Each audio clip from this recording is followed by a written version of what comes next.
Nearly 100 years ago, our nation joined the ongoing war in Europe in what came to be known as the Great War.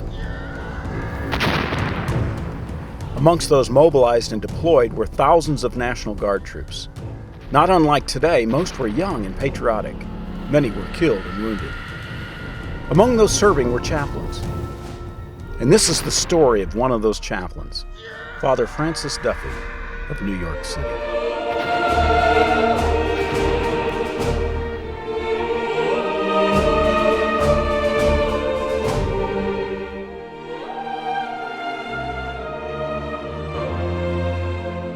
Mustered from amongst the many faith groups that characterize the towns and cities of America, National Guard chaplains provided spiritual care and comfort to their troops, many of whom were their neighbors.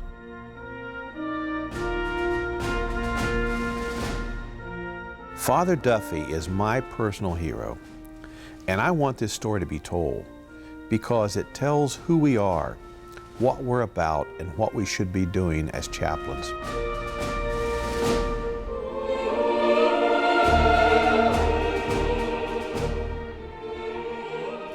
He left his parish, he went with his troops, he cared for them, he gave them hope, he returned to his parish and began his civilian ministry while engaging his guard ministry as well back home, just like we do today.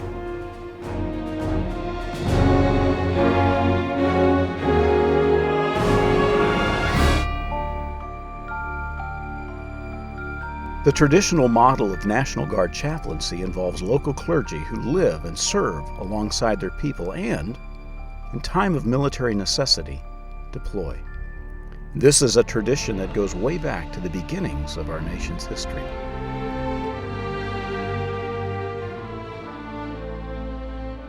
I'm standing in the middle of the city cemetery in downtown Hartford, Connecticut. Around me are skyscrapers, and the state capitol is just a short distance behind me. But nearly 400 years ago, this was the edge of the frontier. And the Reverend Samuel Stone, a clergy person who had only recently immigrated here from England, came to this remote outpost to become the community's first pastor. His name is embossed on this memorial stone among other city leaders.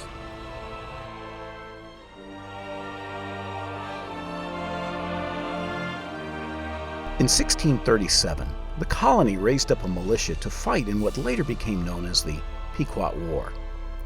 Samuel Stone petitioned the governor to join the militia, not as a combatant, but as a pastor providing spiritual care and leadership to the militia members. He then could arguably be considered the first militia or National Guard chaplain to ever serve our nation. This statue was erected in 1999 to honor his service to the Hartford community. This model of ministry served our nation well during the colonial period and the later Revolutionary War. A century later, during the Civil War, ministers on both sides of the conflict volunteered to serve as chaplains.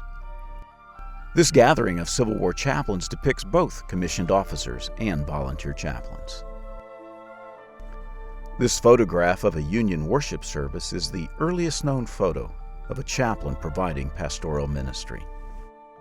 But whether formal or informal, the ministry provided by these chaplains was necessary and crucial, as the trauma and horror of combat places great stress on a soldier's soul.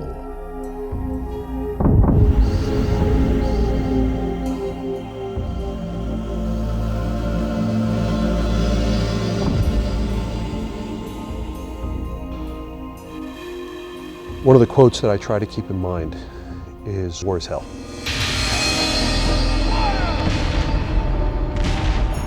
It's the unknown. Life and death happens very, very quickly. Things can turn on a moment. It can be very indiscriminate.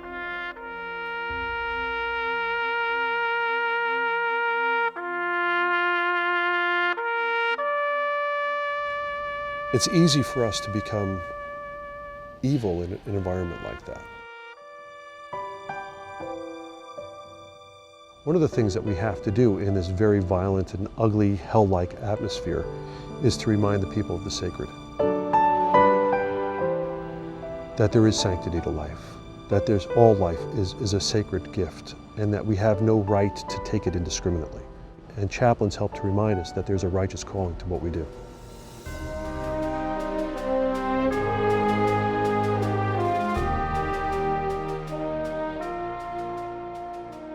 At the turn of the 20th century, New York City was booming and growing, and Father Francis Duffy was assigned to a brand new parish in the Bronx, which was meeting in a storefront.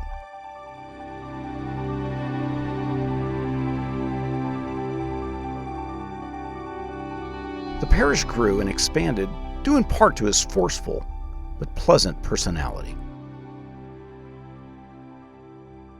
I think Father Duffy was bigger than life.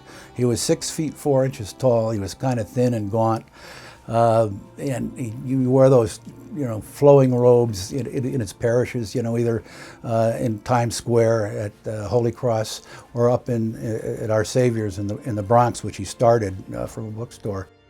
Wild Bill Donovan, who eventually became the commanding officer, said his intellect was so extraordinary, and he was such an earthy person that everybody could identify with him and feel his inner strength.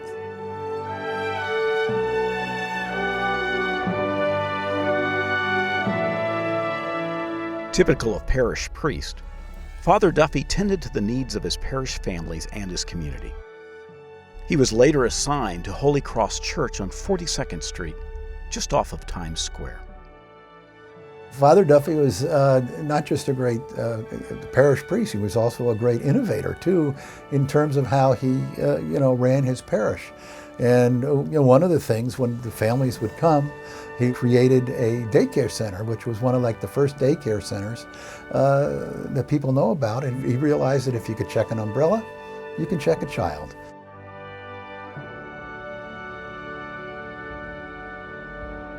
It was during this time that